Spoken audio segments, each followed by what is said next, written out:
The Radio 1 rap DJ Tim Westwood is recovering after he and his assistant were shot at last night while travelling home from a concert. Police are appealing for witnesses after a gunman on a motorcycle opened fire on the DJ's Jeep as he drove along a busy South London road. Right, welcome to Shout on the Beats. My name's Westwood out of the Radio 1 Rap Show. We're up here at the Rap Show studios. Right, tonight we're going to be playing some videos where hip-hop is down with the martial arts. In America, shooting a DJ barely makes the news these days, but in Britain it's almost unprecedented. And Radio 1 called Tim Westwood the most influential figure in hip-hop in Europe. Check out all the moves. You're playing yourself. The DJ's Jeep was targeted by two men on a motorbike in Kennington, while he and 5 colleagues were returning from playing a gig in Brixton. We know there was some trouble at the concert, which Westwood has reported to have tried to calm down. Police are not saying whether they believe it was related. The beats and rhymes and bassline with me, Tim Westwood. For nearly 15 years, Westwood has been carving himself out as the pioneer and evangeliser of rap. He's very important. I mean, he's the only person with a mainstream rap or stroke hip-hop radio show. He's been doing so for as many years as I can remember. In America, where rap originated, it's been increasingly associated with gangster-style violence, culminating in the murders of Tupac Shakur and the notorious B.I.G. But despite Westwood's shooting, British DJs are sceptical things are being repeated over here. The UK scene in hip-hop and the US scene are worlds apart. I would hate to think that anything like that was associated in any kind of trend associated with the music. Westwood's own attitude to feuding within rap is aired on Radio 1's website. Hip-hop is from the street, he says, and on the street there's a lot of tension. By the same token, there is always street culture within that, and there will always be conflict. But police will also be checking the facts of this attack against a spate of recent shootings in London, many associated with the Yardie gangs from Jamaica. A host of motives are involved in more than 30 shootings this year, from drugs-related violence to minor arguments settled with guns. I don't believe that this particular case was related in any way to the Yardie drug killings as they become to be known, but I do think it's related to a growth in gang culture, which all too often wants to use deadly weaponry to settle what are minor disagreements. Tim Westwood says he's feeling fine and is expected to go home tomorrow.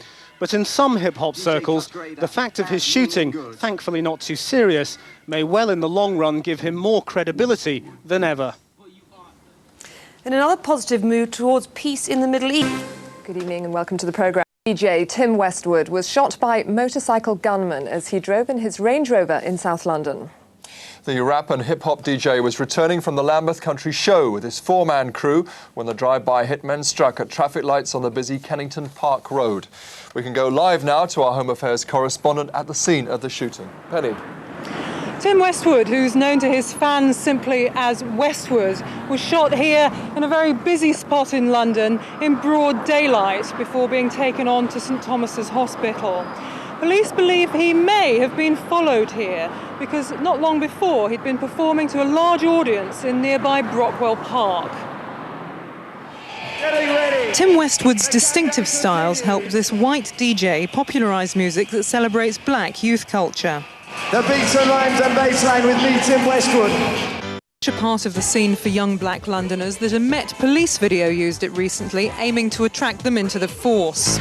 But there is a more sinister side to some of the music. American gangster rap promotes a gun-toting, lawless lifestyle, and it's that which may have touched Tim Westwood last night.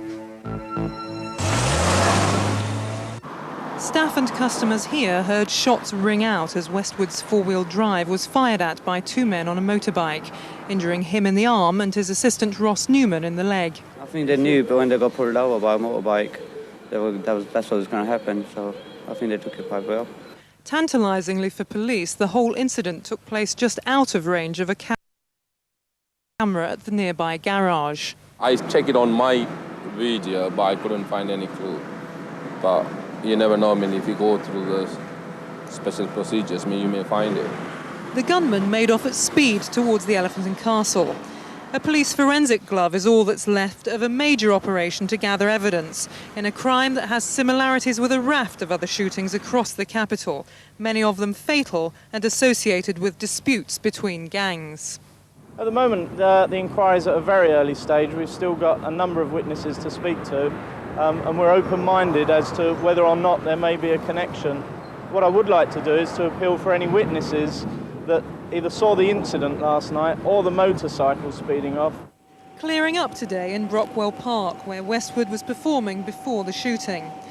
The suggestion rap shows in Britain are taking an American turn, though, is premature. Obviously, some sections of the media have tried to portray hip-hop as a very violent music, and I think they have their own agendas to do with groups of young black men gathering together and that being a problem for them. But in my experience, it isn't a problem, and I'd be very surprised if Tim Westwood's shooting was directly connected to anything to do with him being a rap DJ.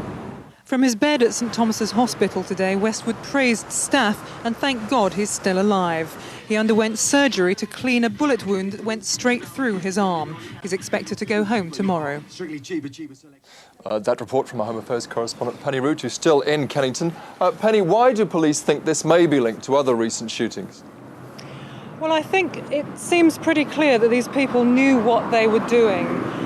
They were on a motorcycle. It seems that they knew who they were targeting. And the very audacious nature of this crime, as I say, in broad daylight, in a place with potentially many witnesses. I think police are also very well aware of the fact that another shooting in nearby Brixton just a week ago also took place when two people arrived at a basketball court on a motorcycle. Again, they fired at somebody who was injured, thankfully not fatally, and again made off on a motorbike. So there's an obvious similarity there. I know you've been talking to the police today. What kind of problems do they face in trying to catch the gunman?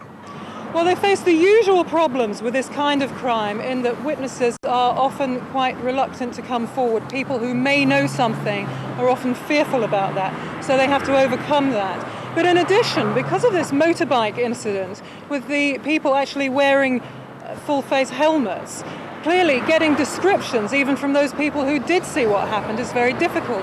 And indeed, even if they have details about the motorbike that was involved, there's no necessary connection between the gunmen. Indeed, it may have been stolen, it may have been bought under a false name. So the police face a host of problems, and indeed extra ones, because of the identification problems here.